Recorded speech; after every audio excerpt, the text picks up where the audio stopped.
Je vous remercie en tout cas les organisateurs des rencontres du végétal de m'avoir invité pour intervenir et présenter certains travaux de recherche en économie, dont une partie est menée au sein du LMR Smart Eco, donc qui est le laboratoire d'économie et de gestion agricole entre Agrocampus Ouest et l'INRA. Alors on m'a demandé de travailler sur la question de l'économie de la fonctionnalité, qui est finalement, pour reprendre un petit peu ce qui a pu être dit au départ par Patrick, c'est un petit peu une question d'un signal faible, en effet, qui apparaît. Un signal faible qui se développe peut-être dans d'autres secteurs dans un premier temps. Il y a le cas emblématique qui est beaucoup étudié par ailleurs de Xerox, donc l'entreprise de photocopie qui est passée, et puis je pense que l'ensemble de nos établissements a un peu regardé ça, c'est passer de la location des machines au paiement à la copie, avec l'idée que l'entreprise reste propriétaire des copieurs et favorise finalement l'intermodalité de ces copieurs. Xerox avait simplement comme problème qu'ils avaient de nombreuses machines qui n'étaient pas compatibles avec d'autres en fin d'usage et qui étaient en fait une masse de matériel qui ne pouvait pas être valorisé. Et ce passage à une approche en disant est-ce que mon utilisateur a besoin d'une photocopieuse ou il a besoin de faire des photocopies finalement a conduit d'un côté peut-être à augmenter les coûts personnels, mais à mieux valoriser en réalité beaucoup toute la matière, les matières non utilisées qui étaient les machines en fin de vie. Un autre cas emblématique, et j'en parle parce que c'est un peu quelque chose qui a inspiré un des projets dont je vais vous parler après, qui est l'exemple de Michelin dans les années 2000, où une innovation qui apparaît, un pneu qui permet des économies très importantes de carburant, n'arrive pas à se vendre. Malgré, justement, parce qu'il est plus cher, il ne correspond pas forcément aux habitudes des utilisateurs. Et là, ils sont passés à une optique qui est de dire, en réalité, je vais plutôt louer ces pneus pour les camions et je vais payer. Mon utilisateur va plutôt payer au kilomètre parcouru, plus un petit bénéfice éventuellement par rapport aux économies d'essence qu'il peut avoir. Et puis le dernier exemple, là, qui est dans l'actualité, tout ce qu'on voit autour justement de la convergence, par exemple, autour de l'économie des transports, où on peut constater les rapprochements entre Blablacar et donc Ouibus, qui était la filiale de la SNCF, et la SNCF qui rentre au capital en disant en réalité, est-ce que les gens veulent prendre le train ou ils veulent se déplacer? Et ce que disait Guillaume Tépis, c'est que finalement il faut faire autre chose que du train et peut-être proposer une offre globale de mobilité. Alors ça, c'est un peu cette idée de l'économie de la fonctionnalité dont je vais vous parler. Et puis, je vais essayer d'illustrer à partir de 3 exemples, mais j'irai très vite. C'est bien l'idée de montrer, à partir d'exemples qui se passent dans des secteurs autres que le végétal spécialisé, quels éléments on peut en retirer. À partir de l'exemple d'un projet qui n'est pas forcément, qui a été plutôt un échec, de vous mettre en évidence les points importants qui peuvent expliquer pourquoi des transitions vers l'économie de la fonctionnalité peuvent marcher. Alors, l'économie de la fonctionnalité, en réalité, elle s'appuie sur des idées relativement anciennes, on va dire en économie, en sciences de gestion, de manière plus générale, qui est le fameux débat sur la question de la valeur d'usage, à quoi sert un bien quand on l'achète, à quoi il répond, et notamment tous les travaux qui ont pu porter sur l'idée que ce qui compte, c'est moins le bien en lui-même que j'achète qui m'en convient, mais c'est plutôt les attributs de ce bien. C'est ça que je recherche quand j'achète un bien, et ça a notamment inspiré beaucoup de travaux pour essayer de monétariser, d'évaluer tout ce qui était des biens non marchands, comme le paysage, notamment, ou qui a inspiré aussi des travaux sur la question de la valorisation, enfin de la quantification de la sélection variétale en matière de fraises là aux États-Unis. Et d'un côté, ça a aussi inspiré cette analyse de décomposer en fait d'un côté le bien et à quoi il répond. Notamment, s'inspire tout ce qui est analyse fonctionnelle, qui notamment inspire toute la question du management de la qualité dans les entreprises. Alors, je ne vais pas aller plus loin sur ce point, je dirais cette réflexion sur voir qu'est-ce que recherche un consommateur quand il achète un bien. C'est ce qui a un peu inspiré l'économie de la fonctionnalité depuis les années 80. On reprend souvent, je vous donne une citation et puis la définition, et puis après je vais la développer, telle que la propose Staël, qui est un des pères fondateurs de cette économie de la fonctionnalité à partir des années 80. L'économie de la fonctionnalité qui met bien l'accent sur optimiser l'usage et la fonction des biens et services, on va y revenir, se concentrer sur la gestion des richesses existantes et quelle que soit leur nature. Et ça c'est un point important qu'on verra après. Et l'objectif économique est de créer une valeur d'usage la plus élevée possible pendant le plus longtemps possible, tout en consommant le moins de ressources matérielles et d'énergie possible. Alors je dirais chacun des points est important. L'économie de la fonctionnalité, si on reprend, si on reprend l'idée, c'est remplacer des produits qui seraient intensifs en matière par des services dématérialisés, tout en changeant ou non le mode de propriété. Et là, c'est comme ça qu'on va pouvoir classifier les différents modes d'économie de la fonctionnalité. Alors, monte, par exemple, on décline un certain nombre, vendre l'usage du service plutôt que le produit lui-même, passer à une société de l'usage de la location, passer à une société de la réparation plutôt que du fait de jeter, changer les attitudes des consommateurs, etc. Alors, l'économie de la fonctionnalité, l'idée générale et l'idée des initiateurs, elle s'inscrit dans la transition à partir, on voit sur la longue période, cette idée vient des années 80, où on constate vraiment la désindustrialisation massive quand même des économies développées, le passage vers une économie de service, l'idée également, les premières alertes sur la question du développement durable, à partir de la fin des années 70, début des années 80. Est-ce que les porteurs de l'économie de la fonctionnalité vont mettre en évidence, c'est utiliser de manière optimale les produits, leur éviter le gaspillage, parce que tout simplement, les gens, par l'acte d'achat, il y a un processus finalement de tâtonnement, donc c'est un certain nombre de secteurs d'activité, on achète un produit qui finalement ne nous convient pas et on ne va pas en avoir une utilisation pertinente et éventuellement on va le jeter par ailleurs.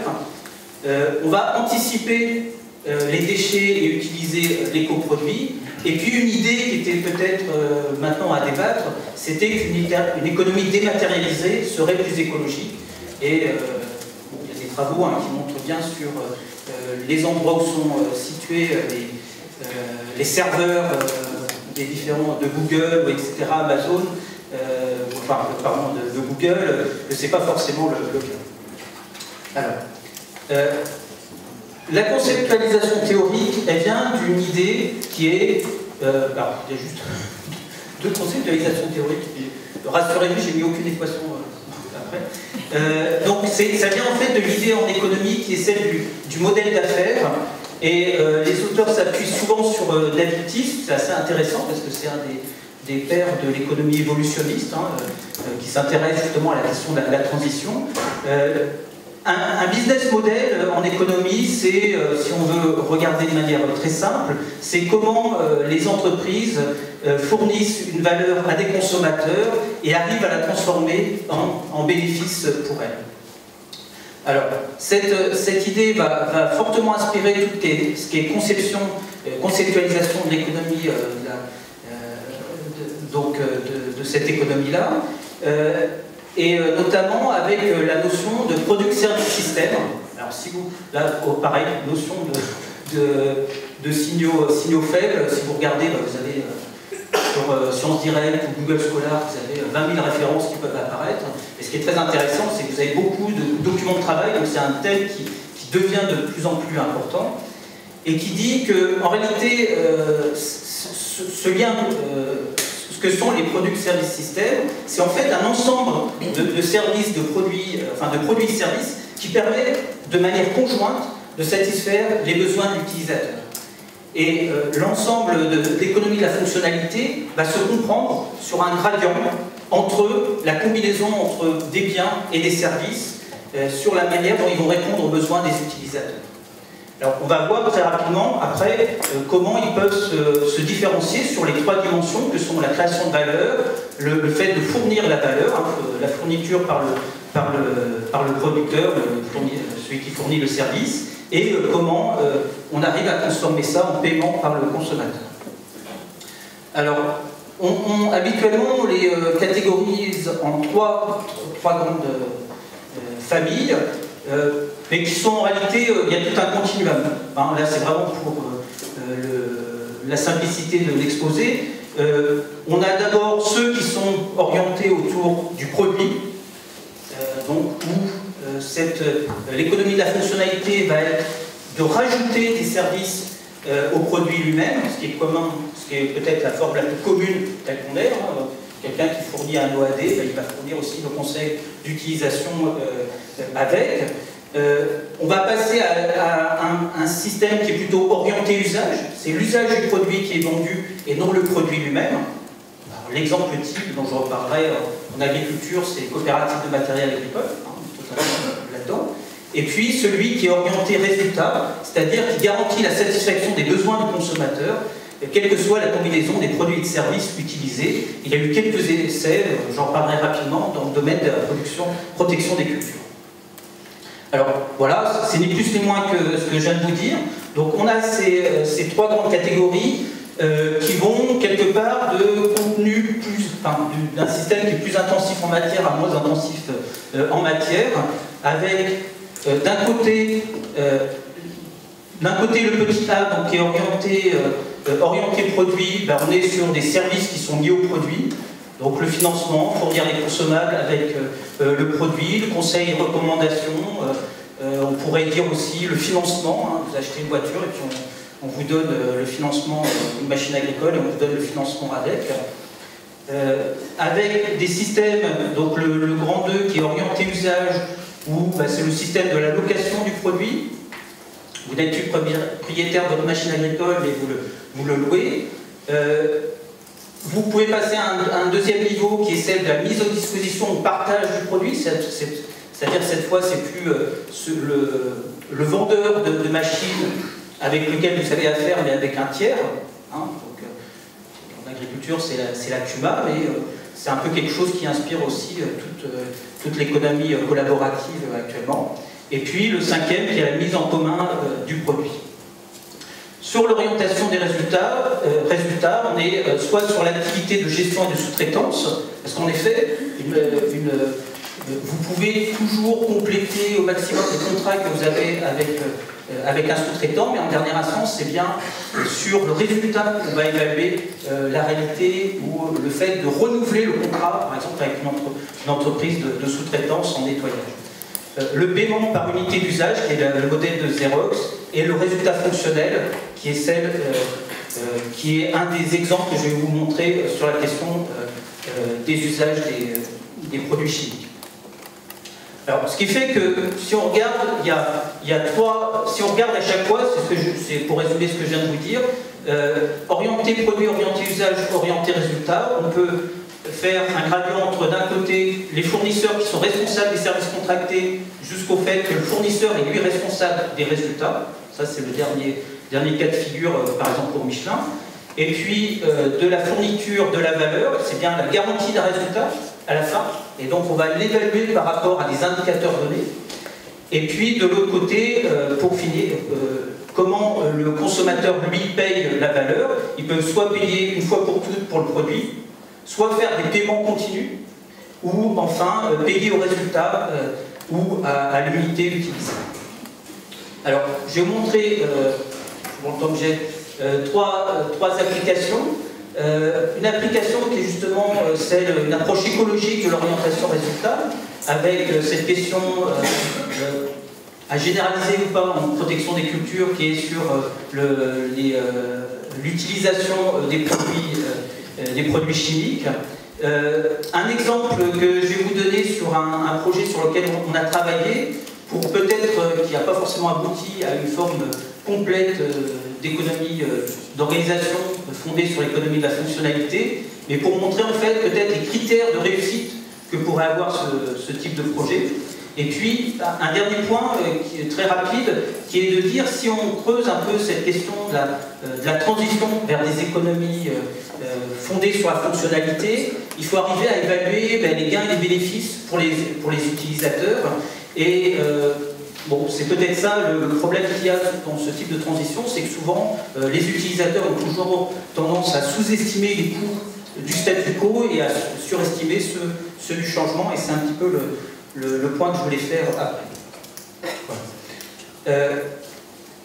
Un point qui est intéressant et qui se développe dans le secteur des produits chimiques, qui a été porté depuis les années 2000 par un certain nombre d'expériences, alors des expériences un peu émergentes, notamment aux États-Unis, dans l'industrie automobile ou dans l'aérospatiale, au niveau autrichien, au niveau de certains pays en développement, sur le lien entre fournisseurs de produits de détergents, de solvants, que ce soit dans différents secteurs d'activité, donc automobile, industrie sucrière, etc. De dire qu'en réalité, dans ce secteur-là, on n'a pas d'incitation, on a un problème en fait de coordination assez classique, qui est d'un côté, les fournisseurs de produits ont toujours tendance à, comme leur profit est indexé sur leur capacité à vendre leurs produits, ils n'ont aucune incitation à diminuer la vente de produits chimiques. Donc c'est bien de culpabiliser, il n'y a pas de souci. C'est bien peut-être de réfléchir un petit peu à comment ils font leurs bénéfices. Et donc évidemment, ils sont dans une relation, avec des utilisateurs qui, eux, comme ils se payent à l'usage, vont avoir tendance peut-être à sous-estimer ou baisser au maximum leur utilisation.